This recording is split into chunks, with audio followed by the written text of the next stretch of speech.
minggu pertama bulan Agustus tanggal 3 hari ini di tahun 2020. Mari kita responi syukur kepada Tuhan. Kita jabat tangan satu dengan yang lain di samping kiri kanan kita, katakan selamat hari Minggu. Tuhan baik sudah tuntun kita sampai hari ini.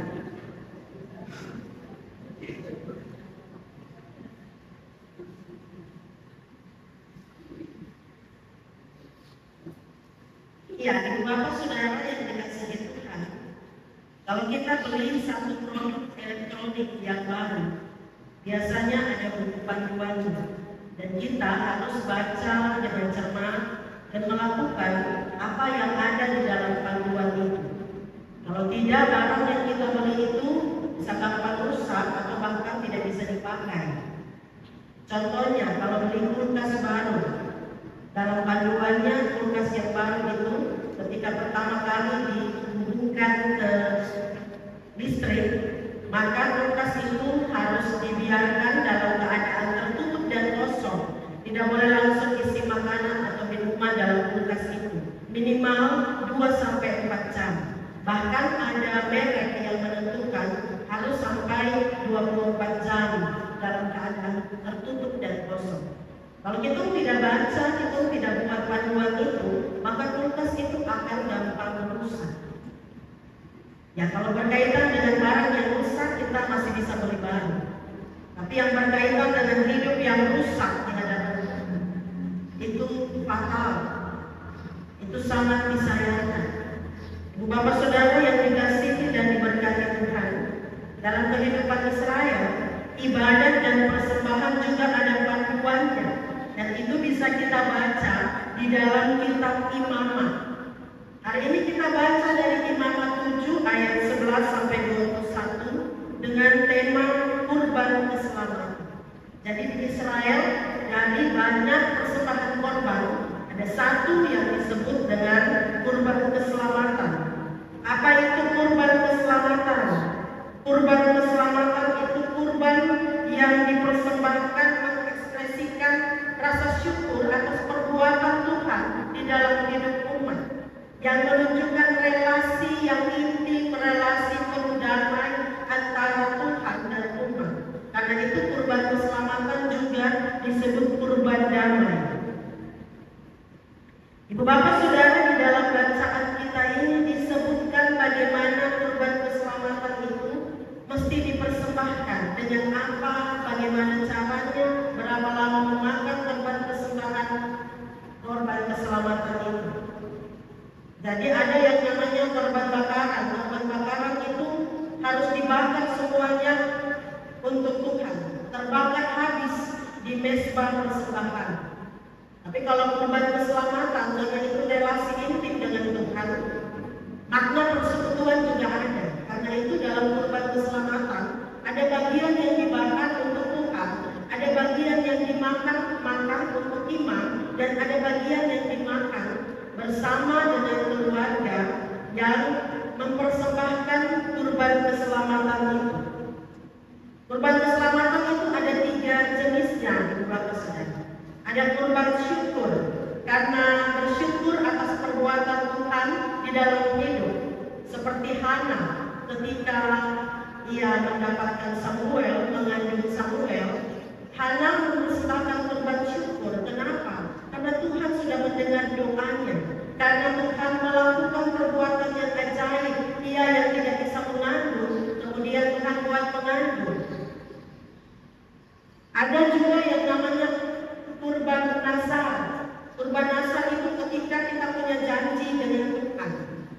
Janji itu dipenuhi, maka kita bawa kurban nasar kepada Tuhan. Lalu ada yang disebut kurban sukarela. Kurban sukarela itu tidak ada apapun yang terjadi, tapi kita mau kasih untuk Tuhan. Karena Tuhan itu sungguh baik, memberikan yang terbaik dalam hidup kita. Jadi bukan karena ada satu peristiwa yang terjadi, tapi umat mau bersyukur kepada Tuhan. Itu kurban sukarela. Nah, ada petunjuk dan panduannya bahwa kurban syukur dipersembahkan dengan roti muda, tidak beragi, roti tipis, tidak beragi,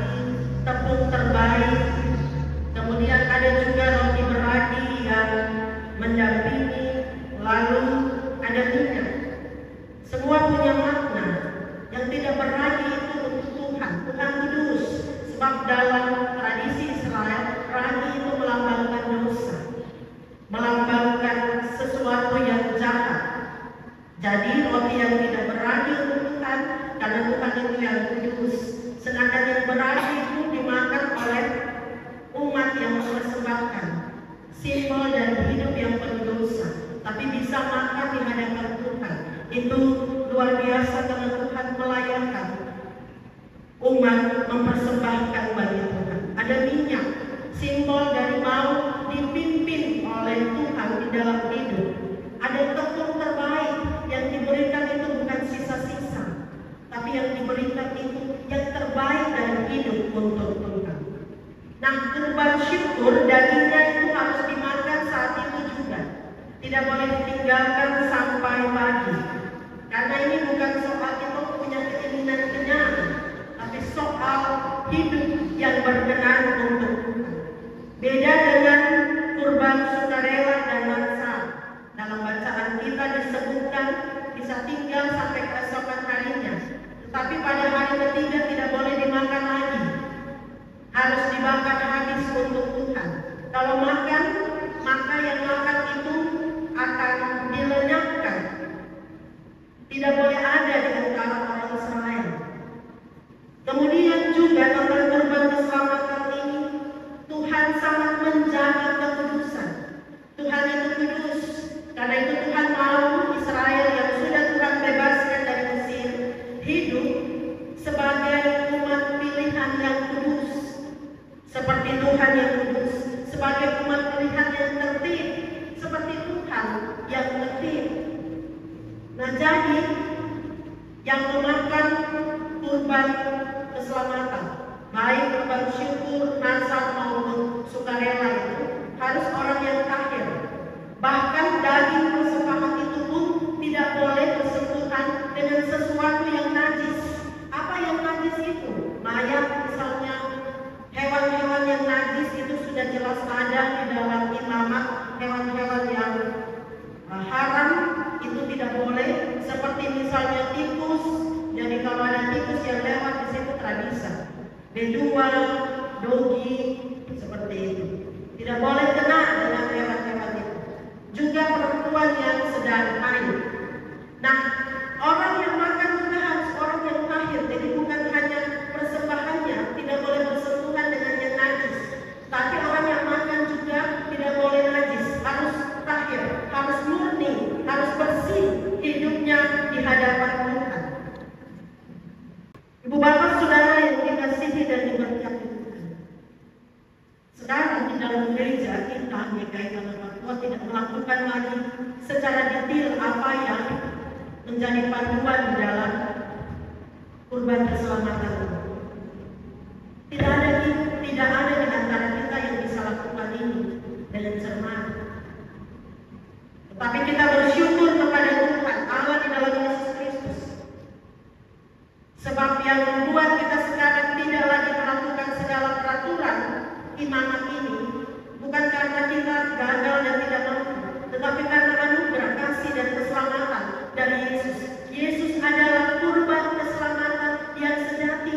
Darahnya yang tercurah di kayu salib, tubuhnya yang dipecahkan, itu sudah menjadi kurban keselamatan untuk kita dan lunas terbayar oleh Yesus.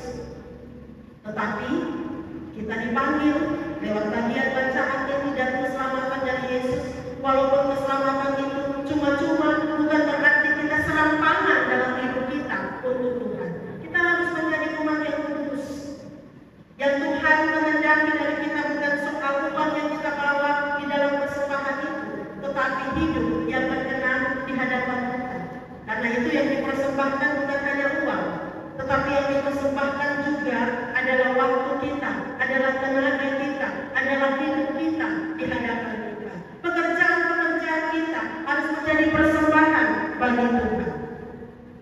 Ingat ibu bapak saudara, apa yang najis tidak bisa bercampur dengan apa yang tahir.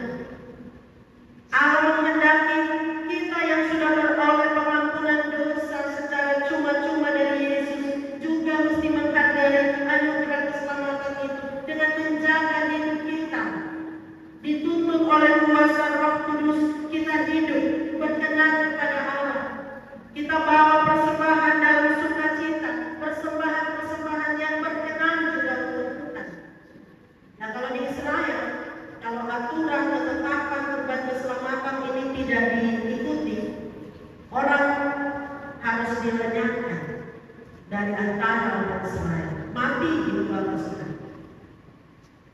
kita, walaupun secara jasmani hidup, jangan sampai kita mengalami kematian secara rohani. Karena itu mari bahwa hidup dan bersyukur hari ini kita harus bersyukur karena penebusan dan keselamatan yang terjadi di dalam Yesus, kurban keselamatan yang sejati. Mari kita menghargai dan memelihara keselamatan di dalam Yesus ini. Cuma-cuma, tapi itu sangat mahal, darahnya dan tubuhnya yang menjadi korban bagi kita. Mari kita hidup dalam kekudusan, ketaatan, mempersembahkan hidup, tapi juga memberi yang terbaik bagi Tuhan. Jangan lupa kerjakan dan lakukan semua yang